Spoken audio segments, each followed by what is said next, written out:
Mereka ini sangat terkenal rajin beribadah. Sayangnya, meskipun mereka terkenal dengan hal ini, mereka memandang rendah para sahabat. Padahal para sahabat itulah orang-orang yang paling utama dalam ibadah. B. Mereka hanya membaca Al-Quran secara sekilas tanpa merenungi kandungan maknanya. Hal ini terlihat dari sabda Rasulullah Shallallahu Alaihi Wasallam yang mencirikannya sebagai kaum yang banyak membaca Al-Quran, tetapi hanya sampai pada batas tenggorokannya.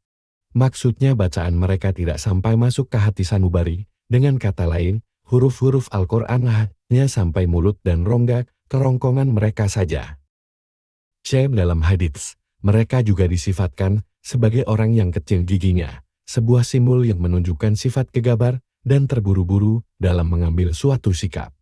Atau simbol ini juga bisa diartikan sebagai orang yang mempunyai akal yang pendek dan terkesan ceroboh.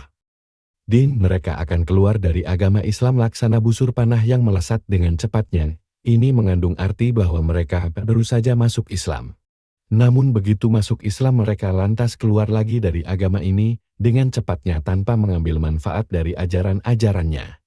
Sebagaimana yang dinyatakan oleh Rasulullah Shallallahu Alaihi Wasallam, akar fitnah yang timbul dari kaum Khawarij ini muncul dari salah seorang Bani Tamim yang bernama Dzul Huwaisirah. Menurut yang diredaksikan dalam hadits, orang ini telah bertindak tidak sopan dan lancang kepada Rasulullah Shallallahu Alaihi Wasallam dengan menuduh beliau tidak berbuat adil. Tentunya, tuduhan ini merupakan bentuk pengingkaran terhadap kenabian beliau. Sehingga wajar apabila Umar atau Khalid radhiyallahu anhum dibuat geram oleh perilaku orang ini. Bahkan salah seorang dari kedua sahabat ini meminta izin kepada beliau untuk membunuhnya, tetapi beliau melarangnya. Kemudian Rasulullah Shallallahu Alaihi Wasallam segera memberikan penjelasan terkait kaum Khawarij yang kemunculannya berasal dari keturunan atau generasi orang ini. Di samping itu beliau juga menjelaskan rincian karakter mereka yang gegabah dalam mengambil sebuah keputusan, terlalu cepat menuduh orang, serta sikapnya yang berangasan tanpa memperhatikan sopan santun. Buktinya jika pendahulu mereka saja sampai hati menuduh Rasulullah Shallallahu Alaihi Wasallam tidak adil, maka dapat dipastikan bahwa penerus orang inilah yang nantinya akan mengkafirkan beberapa tokoh sahabat terkemuka. Padahal para sahabat mempunyai derajat yang luhur di sisi Allah Subhanahu wa Ta'ala. Di samping itu, kepala mereka yang botak atau memang mereka sengaja membotaki kepala mereka juga merupakan salah satu ciri mereka. Tampaknya pada masa itu ciri khas inilah yang sangat kelihatan sekali pada diri mereka dan sekaligus sebagai identitas mereka. Diduga kuat, pembotakan kepala ini lebih mengarah kepada bentuk ibadah mereka yang bertujuan untuk syiar mereka dan bukannya sebagai hal yang dicela. Sebab ada dasarnya memangkas rambut adalah perkara yang disunnahkan. Jin mereka gampang sekali berubah pikiran. Baru saja mereka memeluk agama Islam, mereka segera keluar dari agama Allah ini hanya karena suatu perbedaan. Lebih parah lagi mereka keluar dengan menggembar-gemborkan syiar ini. Jadi wajar apabila hal ini mengakibatkan rasa dendam dan kebencian yang berujung kepada tuduhan kafir kepada sahabat. Bahkan mereka telah melakukan provokasi untuk melakukan pembunuhan kepada beberapa tokoh sahabat. Inilah yang membuat Rasulullah Shallallahu Alaihi Wasallam menyifati mereka sebagai orang yang paling buruk perilaku dan buruk pula postur tubuhnya, serta merekalah orang yang paling jahat dalam catatan zaman. Karakter yang paling kelihatan, menurut penggambaran yang dicirikan Rasulullah Shallallahu Alaihi Wasallam adalah di tengah-tengah mereka terdapat seorang laki-laki hitam, berlengan bawah pendek, berdaging lembek mirip payudara wanita yang selalu bergetar, dan di bagian pangkalnya ditumbuhi beberapa helai rambut yang berwarna putih. Laki-laki yang mempunyai ciri tubuh seperti ini dan sekaligus menjadi ciri utama dari pemimpin golongan ini jarang sekali ditemui di tengah-tengah manusia. Maka dari itu, dari hadits yang dipaparkan ini, Khalifah Ali sangat bersemangat untuk menemukan orang ini demi mengobati rasa penasarannya. Tujuannya agar diri dan pengikutnya merasa tenang bahwa penumpasan yang mereka lakukan ini benar-benar membuktikan bahwa mereka melakukannya semata-mata mengikuti perintah Rasulullah Shallallahu Alaihi Wasallam dan bukannya memerangi sesama kaum muslimin. Dan benarlah orang yang dicirikan oleh Rasulullah Shallallahu Alaihi Wasallam itu akhirnya dapat diketemukan di antara para korban yang tewas dalam penumpasan. Inilah yang membuat Imam Ali sangat bergembira, yang sekaligus memberikan sinyal kepada orang lain bahwa menumpas kaum Hawari adalah sebuah keharusan. Hal ini disebabkan, pada dasarnya Ali sudah paham sebagaimana yang dituturkan dalam beberapa hadits, bahwa menumpas mereka inilah yang menjadi harapan dari Rasulullah Shallallahu Alaihi Wasallam.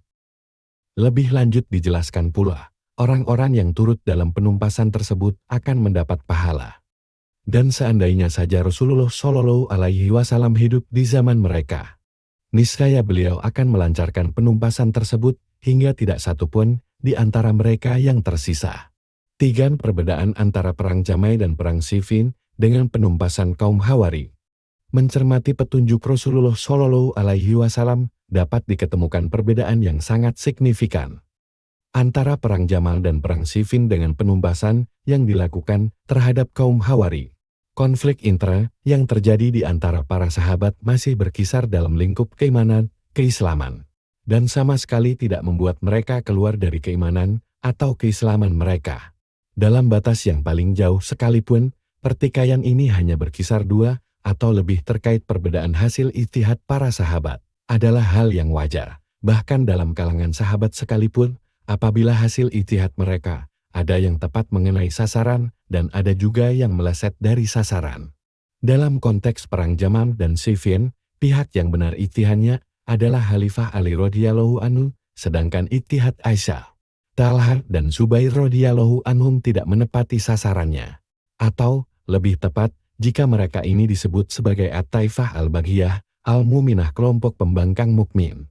Hal ini dapat dicermati dalam pencirian yang diberikan Nabi Shallallahu Alaihi Wasallam terhadap kaum pembangkang dalam perang Jamal dan Siffin. Dalam konteks kedua perang tersebut mereka digambarkan sebagai kelompok yang tidak lebih benar jika dibandingkan dengan kelompok Ali radhiyallahu anhu. Meskipun kedua kelompok ini sama-sama mengaku sebagai pembela Islam, beda jauh dengan pencirian yang diberikan Nabi Shallallahu Alaihi Wasallam terkait penumpasan yang dilancarkan Khalifah Ali terhadap kaum Hawari. Memang motif dan karakter pertikaiannya sangat berbeda. Nabi Shallallahu Alaihi Wasallam menjelaskan mereka ini adalah orang-orang yang paling buruk tingkah lakunya, ceroboh. Hanya membawa nama Islam tanpa memahaminya dengan pemahaman yang benar. Melakukan Al-Quran tanpa memahami maknanya, serta beberapa karakter lain sebagaimana yang dijelaskan sebelumnya. Pertanyaannya, mengapa dalam petunjuk Nabi Shallallahu Alaihi Wasallam terdapat perbedaan yang sangat signifikan antara perang Jamal dan Siffin dengan penumpasan kaum Hawari? Kiranya pertanyaan ini dapat dijawab dengan mencermati motif dan logika yang mendasari munculnya para penentang Imam Ali, yang berujung pada pecahnya perang Jamal dan Siffin pada satu sisi, serta motif dan logika yang mendasari Imam Ali untuk melakukan gerakan penumpasan kaum Hawari pada sisi yang lain. Dalam perang Jamal dan Siffin, pertikaian berlangsung di antara para sahabat yang masing-masing mengetahui keutamaan satu sama lain. Mereka sama-sama berniat untuk membela Islam tanpa didasari oleh sifat ekstrim atau cenderung mengkafirkan kelompok lain. Tetapi motif tersebut lebih didasari niatan untuk menegakkan kebenaran dan keadilan. Hanya saja ijtihad yang mereka lakukan ada yang tepat mengenai sasaran kebenaran, sedangkan di sisi lain ada juga yang meleset dari sasarannya. Hal inilah yang membuat pertikaian tersebut masih dalam lingkup keislaman mereka. Beda halnya dengan kaum Hawari, paham yang mereka anut merupakan paham baru yang ekstrim dan terlalu gegabah memberikan cap kafir kepada beberapa sahabat. Di samping itu, terdapat beberapa doktrin yang mereka anut sehingga mereka menghalalkan darah sahabat. Bahkan dalam kelanjutannya, mereka berkeyakinan bahwa mayoritas para sahabat telah kafir dan halal darahnya. Untuk mendukung keyakinan dan gerakan mereka, lebih jauh mereka telah menciptakan sebuah doktrin baru, yaitu seorang rasul boleh-boleh saja berbuat saling. Paham atau doktrin seperti ini tidak akan membuat satu agama, apapun namanya, dapat langgeng di muka bumi. Bahkan pemahaman seperti ini akan menjebak penganutnya pada mata rantai pengkafiran yang tiada terputus yang justru bertentangan dengan agama itu sendiri. Oleh karenanya membasmi paham yang menyimpang dan ekstrim dari agama Allah ini merupakan suatu kewajiban. Jika tidak, maka Islam akan hancur dari dalam oleh tangan-tangan penganut paham ini. Dari sinilah Imam Ali radhiyallahu anhu berusaha keras untuk menumpas kaum Khawarij yang hampir saja mencabik-cabik persatuan umat Islam. Dengan demikian dapat disimpulkan bahwa karakter konflik intra yang terjadi di kalangan sahabat didasarkan pada perbedaan hasil ijtihad yang masih dalam lingkup keimanan, tanpa didasari oleh paham ekstrim dan jauh dari sikap sektarian. Jauh halnya dengan penumpasan kaum Khawarij yang sejak awal sudah terlihat keekstriman mereka, hingga pada titik puncaknya jika dibiarkan tetap berkembang. Paham seperti inilah yang membuat Islam hancur dan menyimpang dari ajarannya yang benar dan memecah belah umat Islam. Setidaknya kisah berikut ini dapat menggambarkan paham kaum Khawarij dan sampai sejauh manakah mereka terjerumus. Pada suatu hari Wasil bin Atta yang tergabung bersama satu serombongan, mereka merasa akan mendapat gangguan dari orang-orang Khawarij. Maka berkatalah Wasil kepada rombongan tersebut, "Ini bukan urusan kalian, tinggalkan aku dan biarkan aku yang menangani mereka. Mereka ini sering menebar teror di mana-mana." Rombongan tersebut menjawab, "Baiklah, kalau begitu." Maka keluarlah Wasil untuk menemui mereka. "Hendak kemanakah engkau bersama rombonganmu itu?" Tanya orang-orang Khawarij. "Kami adalah orang-orang musyrik yang meminta perlindungan agar dapat mendengar kalamullah dan mengetahui hukum-hukumnya," jawab Wasil. "Kalau begitu, kami akan memberikan perlindungan kepada mereka," kata orang-orang Khawarij. Wasil berkata, "Kami sangat senang jika yang mengajarkannya adalah kalian sendiri." Maka mulailah mereka menjelaskan prinsip-prinsip doktrin yang mereka anut, hingga Wasil berkata, "Aku dan rombonganku telah mendengar ajaran kalian." Akhirnya orang-orang Khawarij berkata kepadanya, "Sekarang engkau dan rombonganmu itu boleh melintas, karena kalian sudah menjadi saudara kami." Wasil berkata, "Tidak seharusnya kalian bersikap seperti itu, bukankah Allah Subhanahu wa Ta'ala telah berkalam? Dan jika seseorang di antara orang-orang musyrik itu meminta perlindungan kepadamu, maka lindungilah dia supaya sempat mendengar kalam Allah. Kemudian antarkanlah ia ke tempat yang aman baginya." At-Taubah 9:6. Maka dari itu, antarkanlah kami hingga kami tiba di tempat yang aman. Sempat juga mereka saling pandang satu sama lain, hingga akhirnya mereka berkata, "Baiklah kalau itu menjadi kehendakmu, kami akan mengantarkan kalian semua sampai di tempat yang aman." Al-Ulwani, Adab al-Ihtilaf fi al-Islam, hal 12. Kisah yang menakjubkan ini menunjukkan kepada kita sejauh mana penyimpangan paham yang mereka anut, sehingga kaum muslimin tidak dapat menghindar dari kejahatannya, melainkan dengan tipu daya. Dalam kisah tersebut, Wasil dapat lepas dari cengkeraman mereka dengan menyamar sebagai orang musyrik yang meminta perlindungan. Kisah tersebut juga menunjukkan betapa dangkalnya mereka dalam memahami Al-Quran, yang pada kelanjutannya hal inilah yang membuat mereka melancarkan pembantaian kepada kaum muslimin. Sedangkan kepada kaum musyrikin, mereka malah memberi perlindungan. Jika dicermati lebih jauh, paham Khawarij yang terkesan dengan sikap ekstrim, sektarian, gegabah, dan terlalu ceroboh dalam mengambil sebuah keputusan, dapat mengantarkan kita pada sebuah kesimpulan bahwa ide-ide yang dicetuskan oleh kaum Khawarij inilah yang telah memperburuk citra masyarakat Islam secara umum. Hal lain yang sering membuat kita bingung, penampilan yang mereka pamerkan pada lahirnya memang mencitrakan bahwa mereka adalah kelompok yang berpegang teguh dengan ajaran agama. Mereka sangat rajin menjalankan sholat, puasa, dan membaca Al-Quran, tetapi pada saat yang bersamaan mereka itu orang-orang bodoh yang memperturutkan hawa nafsu dan menganggap bahwa semua itu merupakan bagian dari agama. Padahal justru hal tersebut malah membuat mereka semakin jauh dari agama.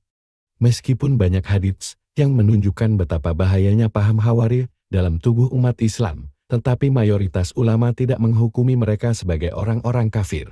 Satu gambaran yang cukup relevan untuk direnungkan dalam hal ini adalah atsar yang diriwayatkan dari Khalifah Ali bin Abi Thalib. Suatu ketika, beberapa sahabat bertanya kepadanya, apakah mereka kaum Khawarij itu kafir? Ali menjawab, kalau mereka itu kafir tentunya sudah sejak lama mereka itu akan lari menghindari kita. Sahabatnya berkata, kalau begitu mereka orang-orang munafik.